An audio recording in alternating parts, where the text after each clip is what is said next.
ask you a question just to start. Have you guys ever considered the fact that whenever you walk into a room, there's likely a woman bleeding?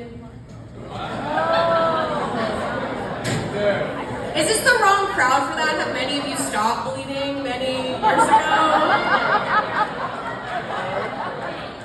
See, if I was on my period, the front row would be the splash zone, you know? VIP tickets.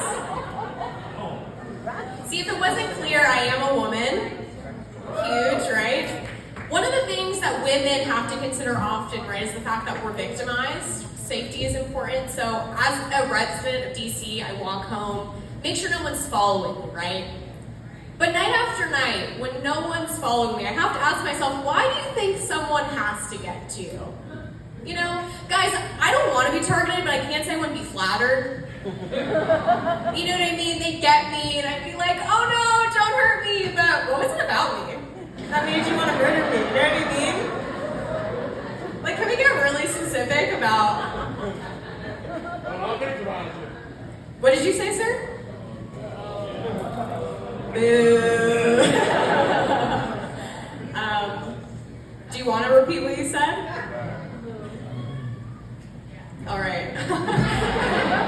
Cool. It's funny when they don't have the balls to say it for the rest of the crowd.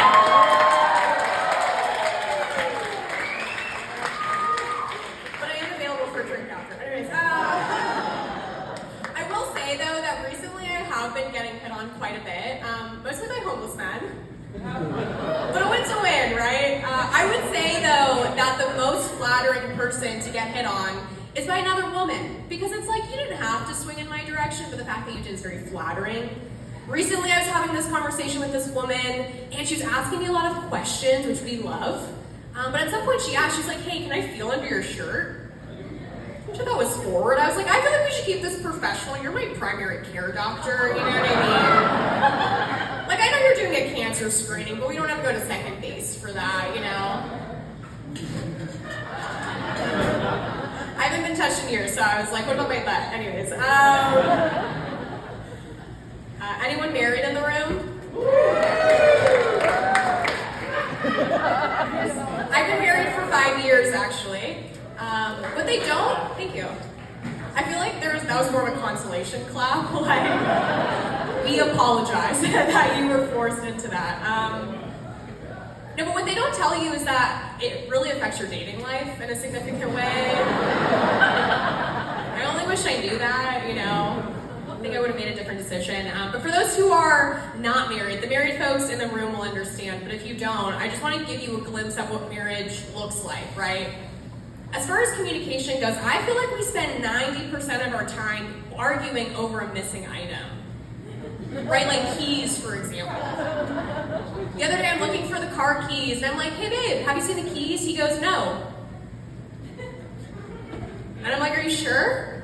And he's like, I think you had them last. Of course. That's a married person. But you know, those are fighting words, right? That's when the fight begins. I'm stretching, I'm getting ready, you know, and at that point we're arguing over who had it last. We start saying crazy things. He's like, I've never driven the car in my entire life. And I'm like, if I find the keys first, I will hit you with the car. Like, I am going to murder you. Right? She is... We can hit our husbands together. Anyways, but we're arguing, right? But then all of a sudden, I hear the jingle. Everyone knows what that means, right? So I'm like, I'm gonna eat crow, own my words, right? So what I did is I hit him with my car. That was the only thing I could do. I'm gonna leave you off with this. Is this a God-fearing crowd? Yeah. I knew it was hot in here. I'm a pastor, so you're all going to hell. Anyways, no. But as a pastor, I get invited to a lot of events, right? There's one event, it was a social justice event. Mostly black pastors were attending, which is relevant. I'm not just a white person identifying diversity. Anyways, we'll get there. The invitation says business casual, which as a woman is so frustrating. Like, what does that even mean? But I tried my best. I get to the event. Everybody looks like they're waiting for the Obamas to come through. Like, the men had these tuxes and the women had these gowns. And I just looked like Lindsay Lohan from Freaky Friday. Do you know what I mean? Which is not super flattering. But as I looked around the room, I was like, you know what this reminds me of? This reminds me of Black excellence, right? Like, everybody looks stunning. But in my mind, I thought, I was like, is there a white excellence equivalent when it comes to dress? We're in Virginia, so you guys are gonna like this. I was like, I mean, there is, but it's a hooded affair.